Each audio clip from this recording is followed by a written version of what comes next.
கார்த்தியின் கழுத்தில் விழுந்த மாலை. இது கடவுள் போட்ட முடிச்சு. கார்த்திகை தீபம் சீரியல்.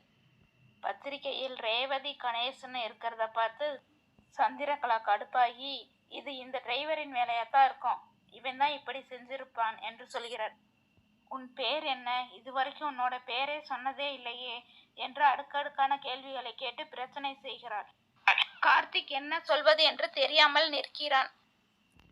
சந்திரகலா இதை தனக்கு சாதகமாக பயன்படுத்திக்கிட்டு, பாத்தியாக்கா அமைதியா இருக்கிறியா?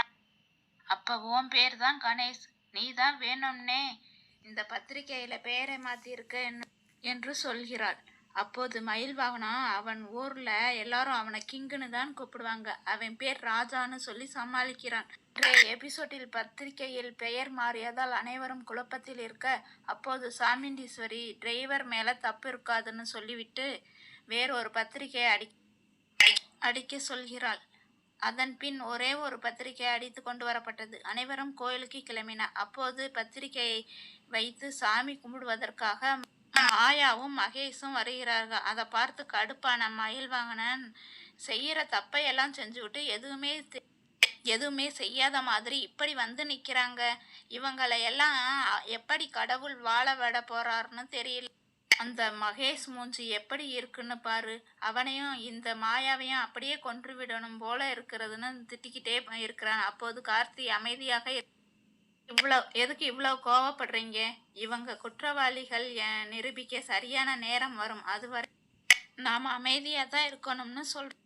இதையடுத்து அனைவரும் கோயிலுக்கு போக, மயில் வாகனம் தனியாக ஒரு பத்திரிகையில் ரேவதி மற்றும் கார்த்திக் பெயரை போட்டு ஒரு பத்திரிகையை அடித்து வைத்திருக்கிறார். அந்த பத்திரிகையை பூசாரியிடம் கொடுத்து அந்த பத்திரிகையை வைத்து பூஜை அமைதியாக நடந்து முடிந்துவிட்டது. பூசாரி சாமி கழுத்தில் இருந்த மாலையை எடுத்து வந்து கொடுத்து, அதை சரியாக சாமி சிலைமேல் போட்டால் நாம் நினைக்கிற காரியம் அனைத்தும் வெற்றியாக நடக்கும்னு சொன்னார். அந்த மாலையை மகேஷிடம் கொடுத்து சாமி கழுத்தில் போட சொன்னார். ஆனால் மாலை தவறாக வேறு இடத்தில் விழுந்து விட்டது. ரேவதியிடம் மாலையை கொடுத்து போட சொல்ல, அந்த நேரத்தில் கார்த்திக்கு ஒரு போன் வர அந்த இடத்தை விட்டு கார்த்தி நகர, அப்போது அந்த மாலை கார்த்தி கழுத்தில் விழுந்தது. அதை பார்த்து மகிழ் வாகனம் சந்தோஷப்படுகிறான். இது கடவுள் போட்ட முடிச்சு, இதை யாராலும் மாற்ற முடியாதுன்னு சந்தோஷப்படுறான். இதையடுத்து என்ன நடக்க போகிறது என்பதை பார்ப்போம்.